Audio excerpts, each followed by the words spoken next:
En Grèce, plus précisément au mont Athos, on raconte cette histoire. Trois jeunes novices qui désiraient aller plus vite dans l'initiation à la vie monastique et leur vie spirituelle décidèrent d'aller trouver un vieux moine ermite qui était réputé thaumaturge, c'est-à-dire capable de faire des miracles. Ils se présentent au moine et lui demandent de faire pour eux un miracle. Alors le moine leur demande simplement de se dévêtir un petit peu, de dégager leur poitrine, de descendre un peu leur bure. Il prend un charbon de bois et il fait un 1 sur le front du premier et il reporte ce 1 sur sa poitrine. Il fait de même pour le deuxième en écrivant 2 et 2 sur sa poitrine et le troisième 3 et 3 sur sa poitrine. Les trois le regardent, intrigués, étonnés, curieux, impatients. Et puis tout à coup, un se prend à douter et lui dit Abba, que fais-tu? Ah, il dit, je vais vous couper la tête et puis je vous ressusciterai. Mais comme maintenant j'ai des troubles de mémoire, je ne voudrais pas vous confondre en remettant la tête. Alors c'est pour ça que je mets des numéros. Évidemment, les trois moinillons se sont enfuis à toute allure. Cette histoire peut être méditée, interprétée à différents niveaux, mais elle pose assez bien la question, jusqu'où va notre foi en la résurrection? Est-ce que nous y croyons vraiment lorsque nous disons que nous croyons en la résurrection de la chair ou en la résurrection des corps? Nous aurions aimé bien sûr que Jésus nous donne une description du ciel définitif. Il ne le pouvait pas.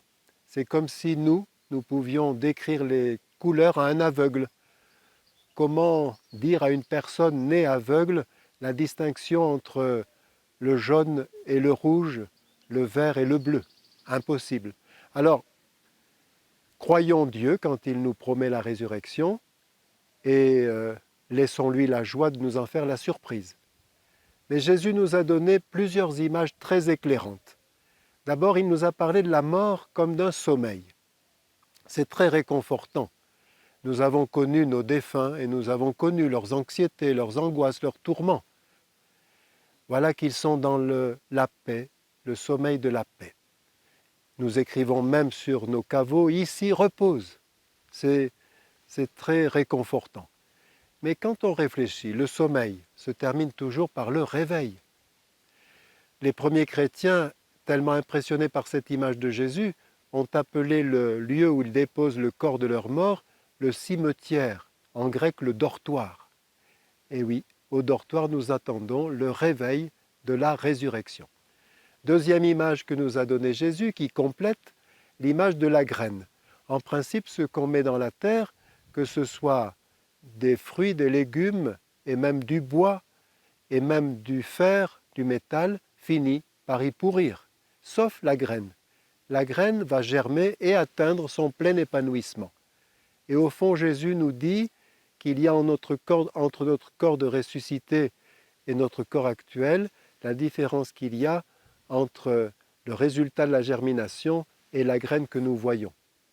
Si je vous distribuais, c'est difficile à travers un écran, mais si je vous distribuais à chacun une graine que vous ne connaissez pas et que je vous demande d'en dessiner le résultat de la germination, vous ne pourriez pas, parce qu'un grain de blé donne un épi d'or et un pépin de pomme qui est semblable au grain de blé, du moins par la taille, donne un pommier, quelque chose de tout à fait différent.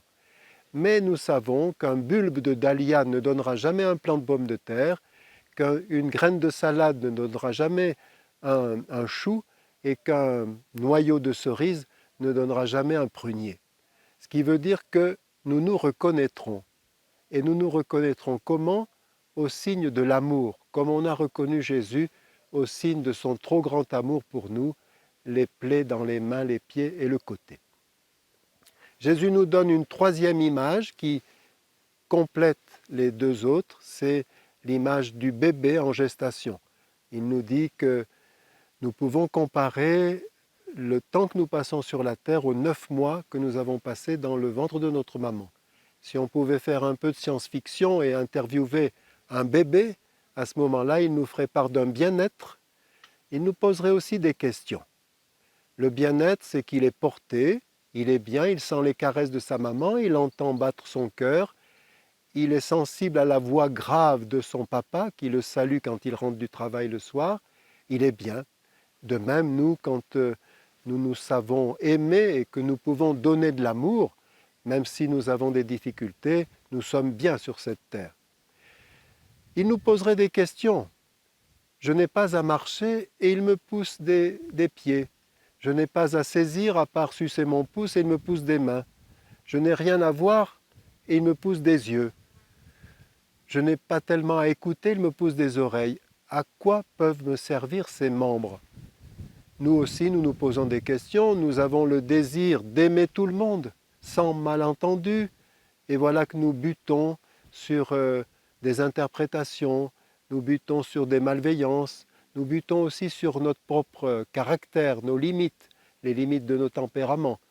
Alors à quoi bon? À quoi bon ces désirs de fraternité absolue? À quoi bon ces désirs d'infini absolu, de connaissance? Eh bien, nous découvrirons, comme le bébé, que ces désirs nous préparaient merveilleusement à cette vie de communion avec Dieu et ses milliards d'enfants.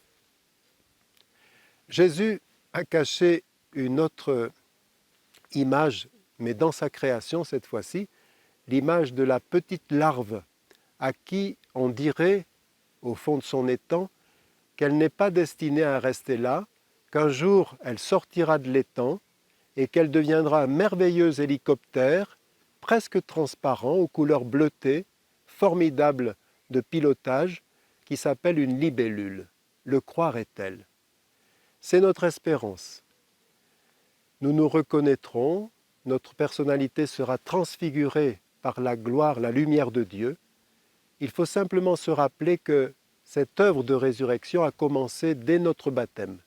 Alors, laissons-nous ressusciter.